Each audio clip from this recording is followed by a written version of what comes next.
I'm Steven. And I'm Spencer. Welcome to Ragnarokast, your podcast for all things marketing and MarTech. Hello, everyone. We're the co-CEOs of Ragnarok. Hi, everyone. We're back again. We are here on the inside. Right before we started recording, someone suggested that we use Steven to sing music during the podcast, but that we don't have the licensing rights for other stuff. I think people would actually pay non-licensing rights to have Steven not sing on anything. You know, you're out of luck, buddy. I got nothing. I got nothing. All right. Well, welcome. We have the Insider team here with us today, Yusuf and Miles. If you'd like to introduce yourselves. There's only one insider here. There are not two insiders. Forget you heard anything. And no exciders. We're outsiders in this case. Okay. So, Yusuf, would you mind telling us a bit about yourself and also the Insider platform? Hey everyone, this is Yusuf from Insider. I run the pre-sales organization globally for Insider, based in Atlanta, Georgia. Not new to the CDP space, been in the market for about 15 years or so. So yeah, really, looking forward to today's fun conversation. It looks like we're going to dive into our AI products today. Right on. Georgia. Boy, what a wonderful state. Is it the snow cone state? I don't think so. Peach state. Georgia is the peach state. Ah, the peach state. There we go. Yep. There you go. Peach yeah, flavor. ask me another state. I can give it to you. Pennsylvania. Keystone. Oh, Delaware. The first state. Florida. Sunshine State. We're wrong. Worst state. But you almost got it. JK, to our Florida listeners, we love you. You didn't give me any hard ones. I feel like... Today on Ragnarokast, our guest Yusuf from Insider sheds light on how Sirius.ai becomes your strategic ally in marketing. Ooh. So, super Yusuf, serious. What is Sirius AI? So Sirius AI, it's pretty much the repackaged version of our AI models, because we've been in this space for about 10 years now, but we just added a few Gen AI capabilities. So we basically decided to market it all together under one roof, one product called Sirius AI to help marketers, shave off hours from their weeks and daily lives. And not related to Sirius XM or Hey Siri, are you being serious? Not at all. Zero. Got it. Nada. Yeah. I do like the name though. It's very serious. It is. But it's fun. This is the most fun I've had probably, creating journey segments. So it's actually pretty cool. So you kind of mentioned it's like a packaged AI tool, but what does that mean? Like, what does it do? What is the sort of the capabilities of it? How is it built? All the stuffs. So yeah, there's a generative AI component, there's a automation component, and there's a recommendation component. On the first part, it's editing subject lines, dynamic content. We also have upcoming features around image creation, as well as translation services. So that's the first one. The second one is around the automations itself with like next best channel, auto winner selection. These are all part of the Sirius AI models that we have. And for the third one is something that we've been doing for years now, our recommendation models that are feeding data from both on the website, app, offline purchases. So it's now the combination of all those things coming into a single product. You said that was really interesting, especially around this concept of a next best action. And you mentioned the journey elements of the AI system. So let's dig a little bit more deeper into that. Like, are we talking about, you just build a journey for me? Like, I don't have to put all the boxes and arrows together. Like, what are we talking about when we're saying AI and journey building? There's a component of we already have out of the box 60 plus templates. So what the current version of Sirius AI for journey creation does is, based on the prompt that you provide, it's going to pick one of those templates and populate with your existing enabled channels for you. What it's also going to do is it's going to create the message components within that journey builder and the flow steps so that, of course, you would have to likely go in and configure and make it more on brand for you. But over time with human intervention, the goal is to make these as close to your on-brand messaging as possible. So you're literally creating everything, like the content, the subject line, the from sender, the delay steps, the audio. Like what am I creating as sort of the human in this process?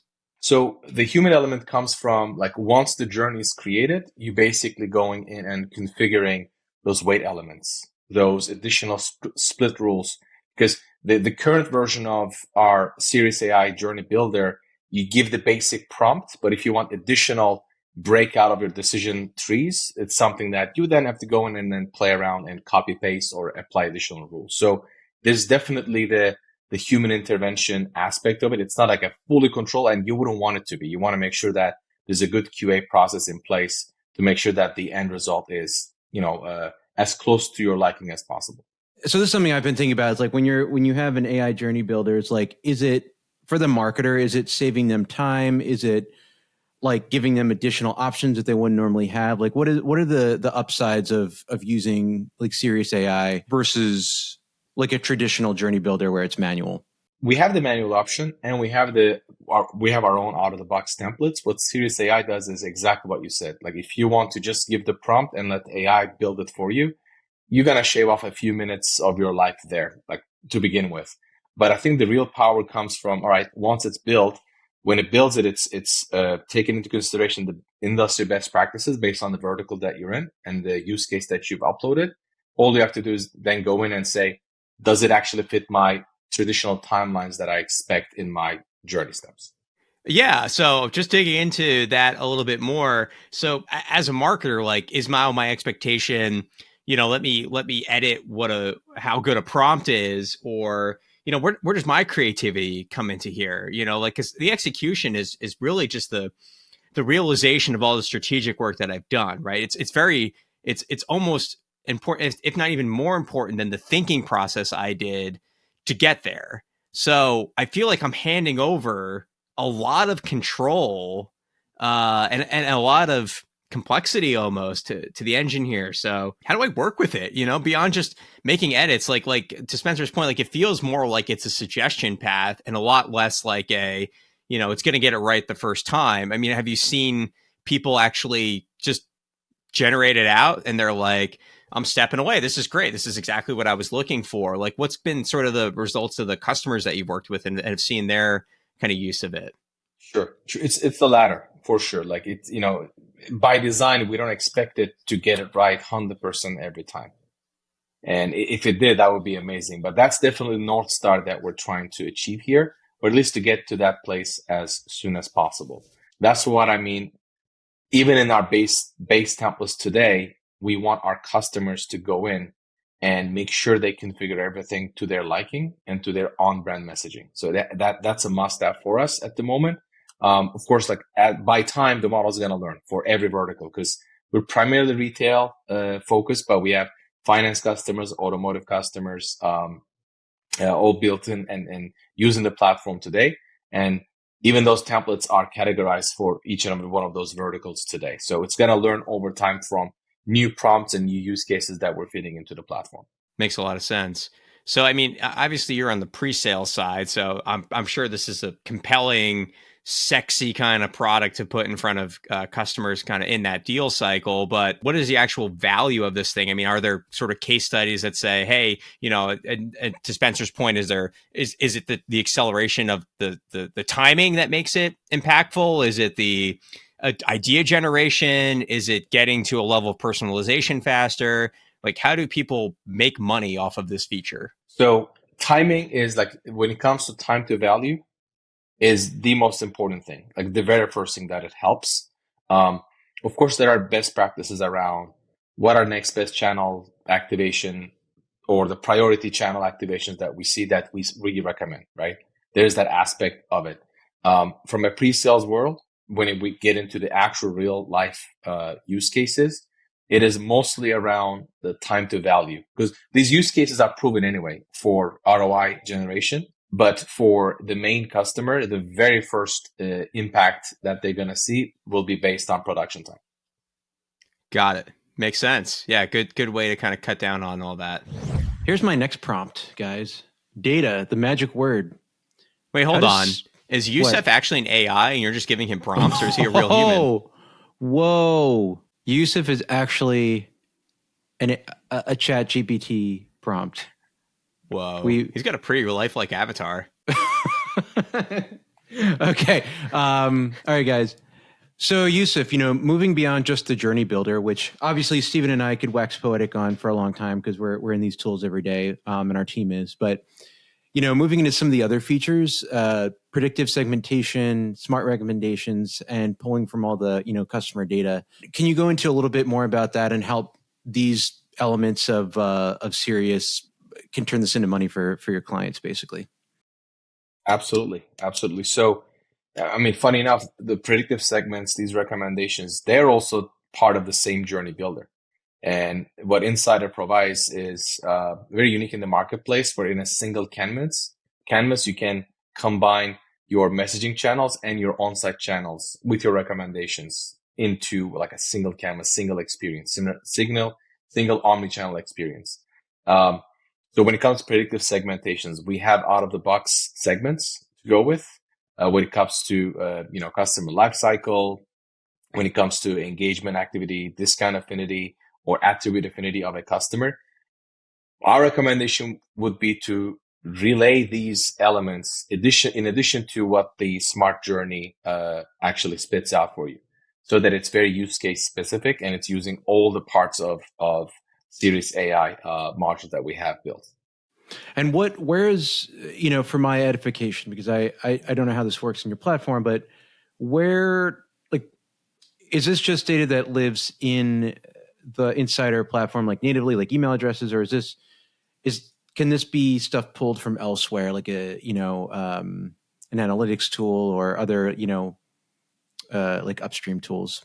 For these recommendation models and our segments to all work, we do require ingestion of the web and app data and offline purchase data natively in our platform. So it wouldn't pull anything, for example, from the walled gardens of paid media platforms like Google and Facebook, but it does rely on the source of that data that we're seeing, of course, and the activity that we're seeing throughout the web app and any offline purchase data that somebody wants to pump into the system. So this is all first party data then, essentially. Correct. Yeah, we don't mingle in third party, and it's been very intentional. So I got to ask, because, CDPs and marketing automation tools, if you will, have always kind of been distinctly separated. It's more recent that we've seen, we'll call it a recombining of these elements, like you would have seen from a legacy provider like an Oracle or Salesforce that had sort of bought a marketing automation tool and slapped it on top of their, quote unquote CRM capability. So was this sort of combination something that you just organically came about as you were developing new products, or is this you've bought a couple of tools and slapped them together and put some nice architecture underneath them? Like, how did you actually come up with this a method, if you will, to actually leverage the first party data in such a way that it could be impactful from a marketing automation standpoint, but also make a CDP flexible enough that ingesting the data isn't going to be a pain in the butt, for lack of a better term? Got it. Well, look, we have our CDP, but we also play nice with other CDPs so that, our customers, they don't have to rip and replace everything that they have in their stack. If you look at Insider's infrastructure and journey so far, we built everything in-house. We did not make, acquisitions on the activation channel front to combine all these dots together. We started as a web behavioral platform like 10 years ago, and we've added other channel solutions on top of it. And we realized, guys, we actually have a CDP in place already here. So we kind of pivoted that unified customer database for those customers that haven't invested in a CDP, and they can use us for that purpose as well. Or if they have their CDP, we bring in that data into the platform so our models can learn as fast as possible and our customers can launch these channel use cases natively within our platform. So you're kind of interesting, right? Because the current, CDP model is it composable? Is it packaged? Is it, this other definition that I'm sure will come out by the time we record this, or this comes out to market in terms of another version of a CDP. But you're essentially I wouldn't necessarily call it a packaged CDP. I wouldn't call it a composable CDP. It's effectively a marketing automation tool slash AI machine learning capability pumped into it via a CDP like structure. Is that maybe a better way to interpret it, or is it Yeah. truly like a CDP architecture? So there's a truly CDP architecture behind the scenes. But if you look at Mm-hmm. our positioning, we're ultimately a marketing cloud that has a built-in CDP in it. So if you were to categorize us in this CDP realm, we're not a data CDP. We're as it's really called, I think, by the CDP Institute, we're a campaign CDP. So Got our it. focus is mainly on not just, hey, look at your data, your ID graph, all that stuff, but how can you activate on it in the same platform so that you don't have to work with, stale data and stale campaigns, and really get to those use cases as fast as possible. That's our true value in the marketplace. And it seems like you've been quite successful in kind of carving out that niche for yourself. I understand you have, a massive European and an APAC client base, and are really kind of getting into the US now, where there's certainly numerous amounts of competitors. I'm not sure how crowded it is comparatively, given the fact that you're kind of playing in both areas there. But it sounds like you've had a lot of a long history of different uh, clientele and industries to kind of test against and to validate, the technical approach. What does this kind of mean for you, coming into the U.S. market, or I should say, making a bigger effort into the U.S. market? How are you thinking about the investments that you need to make in the platform to be more, I would say, competitive with it within our sphere of the world here? Absolutely. Absolutely. So, I mean, if you look at our entry to US market, and it's been quite a few years, the feedback has been very positive, not only on the pre-sale side, but also, of course, on the post onboarding side for the use cases that we can enable for our customers. What really interested me, when I joined Insider, the whole story, not just the people and the culture and the technology itself, but if you look at the story, the company was founded in Europe. Instead of coming directly to States, the company actually went to APAC first. So we launched in about, I think, 12 or 14 markets in APAC alone. And we learned a lot of mobile experiences. So our mobile strength coming from that market and from those experiences really shaped our expansion back into Europe, Latin America, and now North America. So when we actually showcase these capabilities to our prospects and customers around our in-app templates, web templates, app push templates, the feedback has been extremely positive, and our customers can see that in a point and click kind of a super easy drag and drop UI, they can get their campaigns out the door extremely fast. That's been the pure joy of my career so far, here, being able to say so many yeses on a call, and actually our customers then using these products and solutions after we start working with them.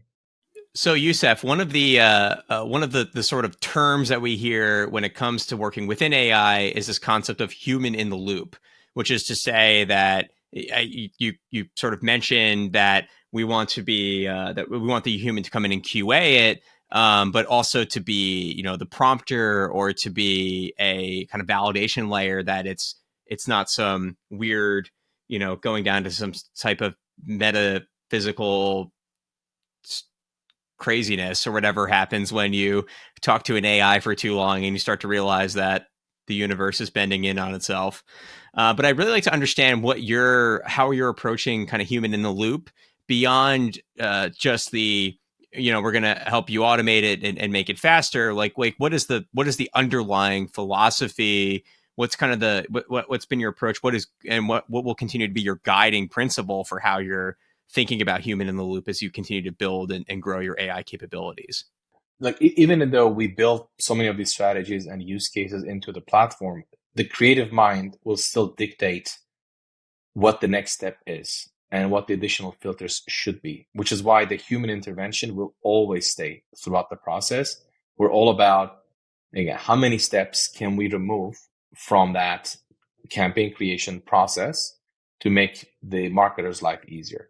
Now, the marketer will need to, again, apply their own on-brand rules and prompts and additional filters naturally. And we want that to be. Again, our job is, how can we make your life easy? I'm creatively challenged, right? I cannot create 5 subject lines about new arrivals for a pet shop company that's been in the market. Like it's, I can, but maybe I can come up with 2 that are okay. But, I wish I had a tool like this, back in the day when I was creating these types of campaigns. That's where we come into play. There's also the human, I think, aspect of, especially for serious AI and Insider, not only comes from the marketer side, also from our own team. Like when we strategize and come up with a crawl, walk, run stage. All right, what are we launching first? All right, this is great. We've launched these in your space, in your vertical. We recommend these XYZ additional incremental use cases. We can pump them through Series AI, or we can actually start them from scratch or use the templates. So it's going to be a combination of all of these things before even our end users become comfortable with using our own Series AI product. We understand that, and we welcome that feedback, that real-time feedback with our customers to make sure that they're using the platform as we intend them to, so we can improve our own workflows in the campaign creation process. I love that. And I think my favorite part about your response was the term creatively challenged. I think I'm going to use that to represent myself in future conversations. That's definitely a new one for my record book. Go for it. You were the head of your college's poetry publication. All right. Don't forget about Kaleidoscope. That's right. Yeah. Don't forget about what was that one? Black Rain or whatever. It was about the wolves, and I don't know. There was something. Oh yeah, my attempt at poetry and short story writing. We all had to come from. I will say though, my biggest contribution to Kaleidoscope was turning it from a I'll call it like a hippie circle to a business. So I wouldn't call myself the most creative person on that board, but certainly I helped it generate some funds to sustain itself. Yeah. Not that great of an artist, as it turns out. I beg to differ, but we'll move on. Future state. We've gone into Insider as a tool and relevantly talking about serious AI. It sounds like it's really going to help marketers not just save time, but also get insights that might require more people than they have on hand to put together. So it's kind of both time saving and adding some specialization to their tool set. But where do you see MarTech heading in general? What is AI, not just your tool, but in general, like where do you see that fitting into marketing and customer engagement as a whole? Definitely on the more image and video parts, probably 2-3 years from now, like we'll be speaking also at Insider, we'll be speaking with different elements of AI that we need to influence to cut down from the production time. On the inside, on the SaaS side, but also on the marketer side, the shift is moving more towards, I think, strategy. Like everybody needs to think more about in strategy, because the tactical components will ultimately be done by tools like Series AI. It's just going to be a matter of, like, think about AI's application in any vertical.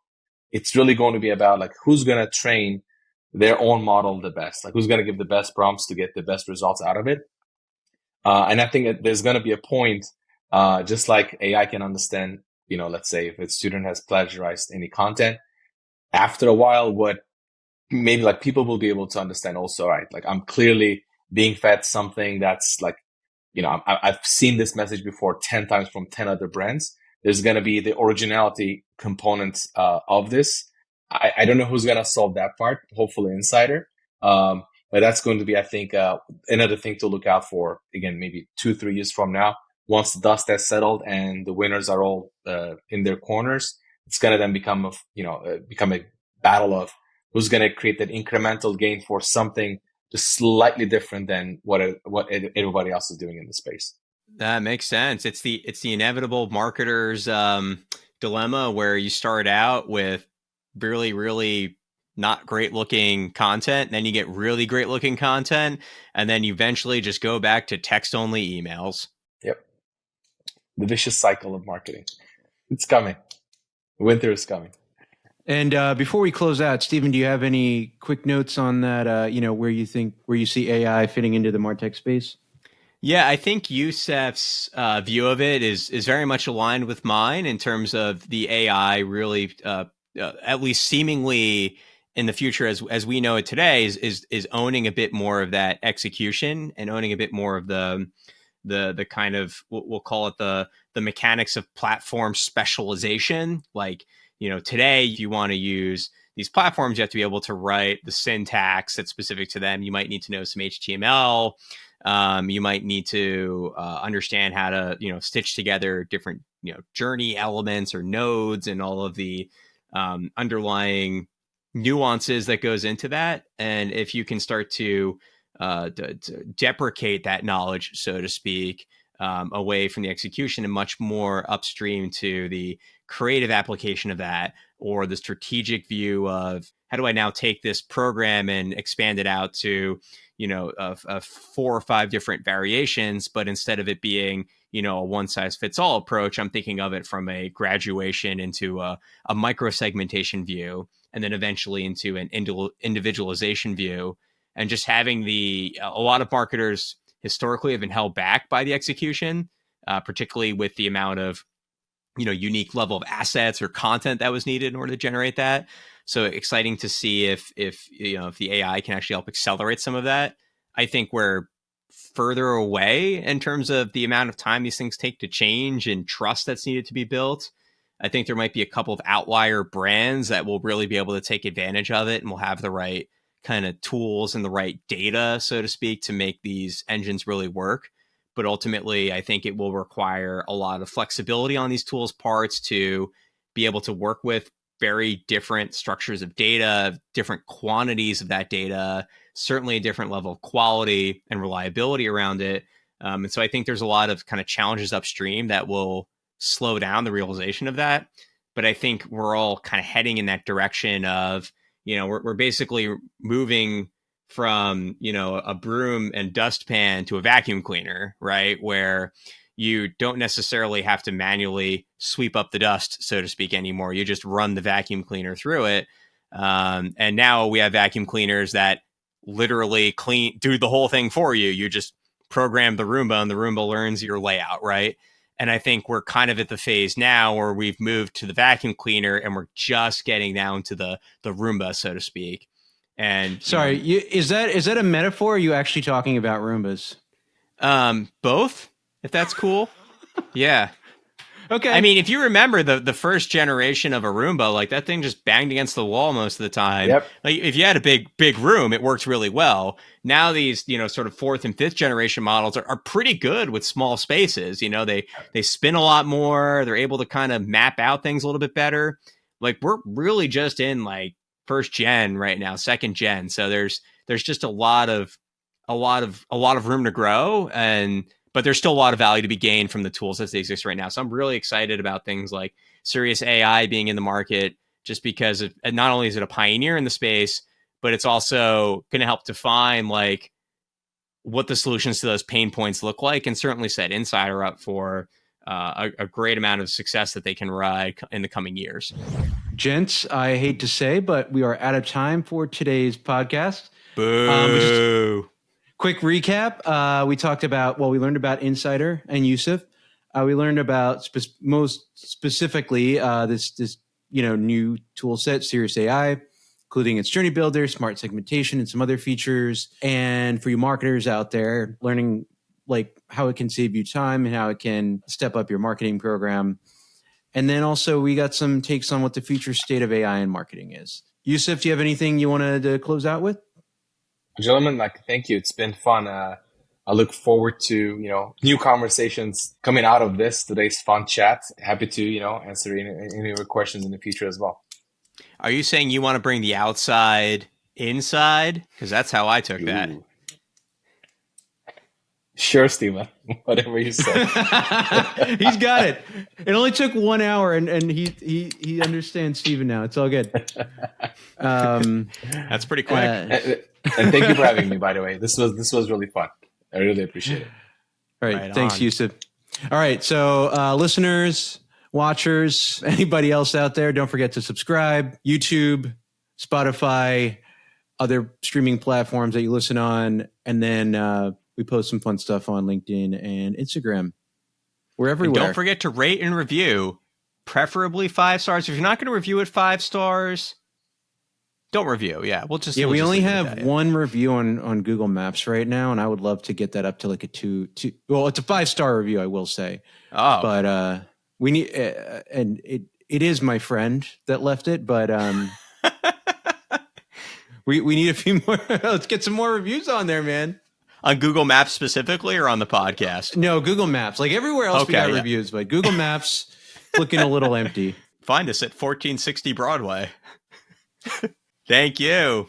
Dun, dun, dun, dun. Bye.